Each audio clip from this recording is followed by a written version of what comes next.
درود شریف سے فاقہ اور بیماری دور۔ میں اپنے ایک سفر میں تھا۔ ایک رات میں نے ایسی جگہ گزاری جہاں درندے بکثرت تھے۔ درندے میرے در پہ آزار تھے۔ پہلے میں خوفزدہ ہوا، پھر میں ایک اونچے ٹیلے پر بیٹھ گیا اور درود شریف پڑھنا شروع کر دیا، کیونکہ حدیث شریف میں ہے کہ جو شخص ایک بار مجھ پر درود بھیجتا ہے، اللہ تعالیٰ اس پر 10 مرتبہ رحمت نازل فرماتا ہے۔ آپ صلی اللہ علیہ وسلم کی شفقت درود شریف کی برکت سے۔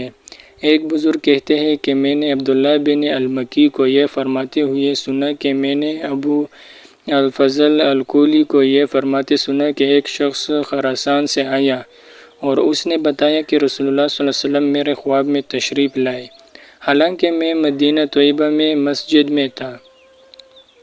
آپ صلی اللہ علیہ وسلم نے ارشاد فرمایا، جب تو ہمدان جائے تو ابو فضل کو میری طرف سے سلام پہنچانا۔ میں نے عرض کیا، یا رسول اللہ صلی اللہ علیہ وسلم اتنی بندہ نوازی کیوں؟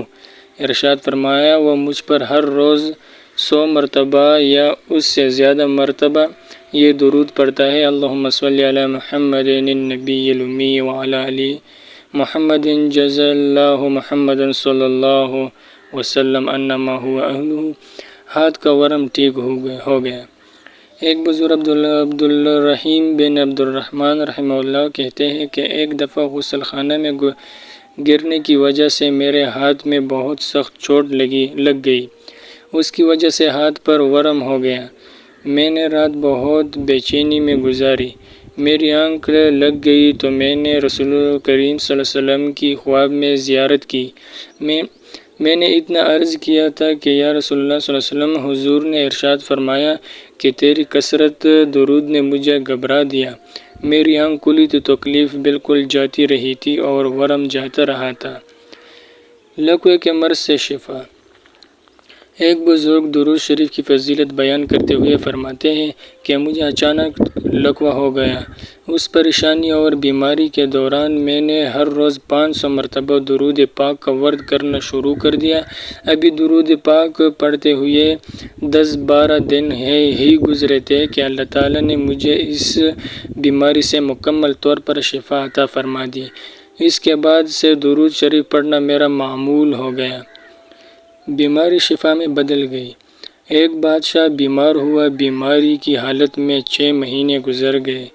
کہیں سے آرام نہ آیا۔ بادشاہ کو پتہ چلا کہ حضرت شیخ شبلی رحمۃ اللہ علیہ یہاں آئے ہوئے ہیں۔ اس نے درخواست کی کہ آپ تشریف لائے۔ جب آپ تشریف لائے تو دیکھ کر فرمایا، فکر نہ کرو، اللہ تعالیٰ کی رحمت سے آج ہی آرام ہو جائے گا۔ آپ نے درود پاک پڑھ کر اس کے جسم پر ہاتھ پھیرا تو اس وقت وہ تندرست ہو گئے۔ یہ ساری برکت درود پاک کی ہے۔ درندوں سے حفاظت۔ ابو الحسن شاذلی رحمۃ اللہ علیہ نے کہا ہے کہ میں اپنے ایک سفر میں تھا۔ ایک رات میں نے ایسی جگہ گزاری جہاں درندے بکثرت تھے۔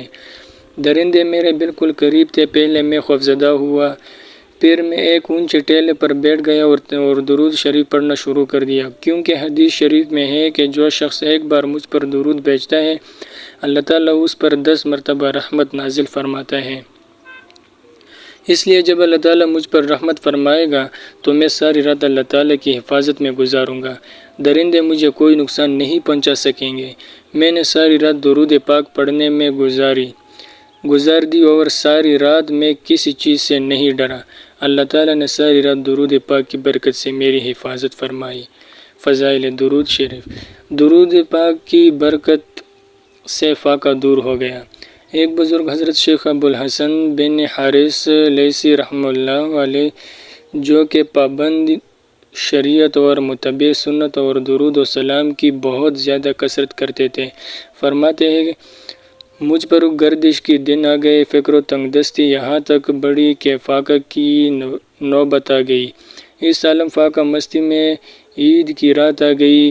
میں بے حد پریشان تھا کہ صبح عید کا دن ہے، بچوں کے لیے نہ کوئی نئے کپڑے ہیں اور نہ ہی کھانے پینے کی چیزیں ہیں۔ ابھی رات کی چند گھڑیاں گزری ہوئی ہوں گی کہ کسی نے دروازے پر دستک دی۔ جب میں نے دروازہ کھولا تو ہاتھوں میں کندیلیں اٹھائے ہوئے کچھ لوگ دروازہ پر کھڑے ہیں۔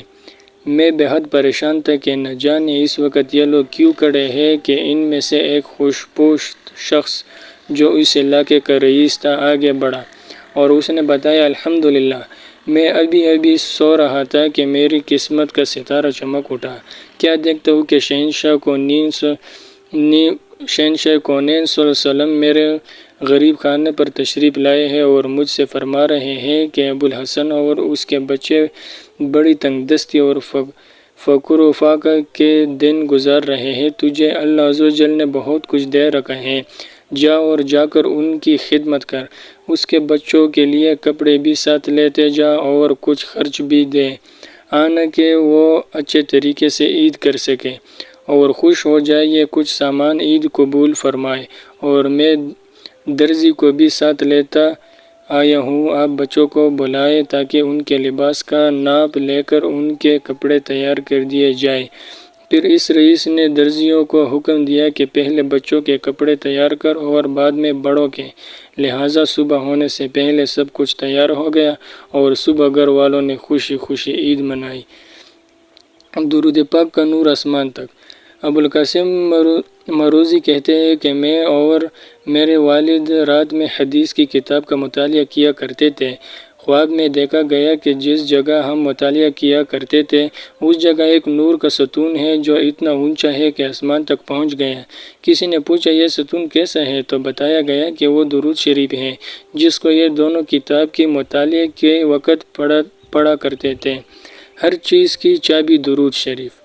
ایک جلیل القدر بزرگ سیدنا ابوالعباس حجازی رحمۃ اللہ علیہ کا قول ہے کہ نبی اکرم حبیب محترم صلی اللہ علیہ وسلم پر درود پاک پڑھنا ہر چیز کی چابی ہے، انوار و اسرار حاصل کرنے کی چابی ہے، غیوب و معارف کی چابی ہے۔ تو جو شخص اس سے الگ ہو گیا وہ کٹ گیا اور دھتکارا گیا، اس کو اللہ تعالیٰ کے کرب سے کچھ حصہ نہیں ہے۔